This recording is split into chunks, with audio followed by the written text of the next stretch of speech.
Hey everyone, so in this video, I'm going to show you how to make adjustments to your video in Gling AI.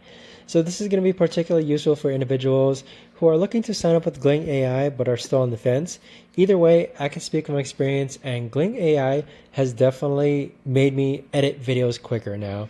So with Gling AI, be sure to stick around. This video is going to be short, sweet, and to the point, but we're going to go ahead and access it right here. Then if you have your video file ready, you can actually drag and drop it here, or just browse for it on your computer or laptop and then click on it to access it here. But what I'd like to do is that we're actually going to use this example project here. And so with Gling AI, in order to actually adjust your video, you edit it based on the transcript.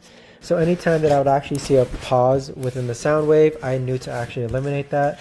But what Gling AI does is that it actually transcribes your video and then you actually edit based off the transcript. So you can actually upload a script to enhance accuracy. But if I want to, for example, eliminate this entire sentence, I could actually just highlight it and then cut it out, and then it's eliminated from the actual video. Now this toggle button just does show cuts and skip cuts. So you can see everything that's been cut out from the video. You could also do the playback speed, and then you could also set the pace. So the pace is essentially removing silences.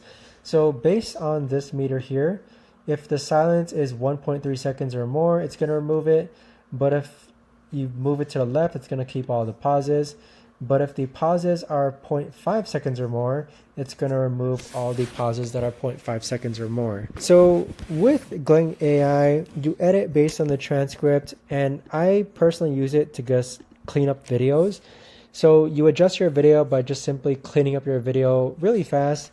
And then once you're ready, you could actually export it to Final Cut Pro, Adobe Premiere, or DaVinci Resolve. But that is essentially how to actually go ahead and adjust your video using Gling AI. If you guys know of a better or easier way to actually do this, let me know in the comments down below. I would love to know. But thanks so much for watching, everyone, and I'll see you guys all in the next video.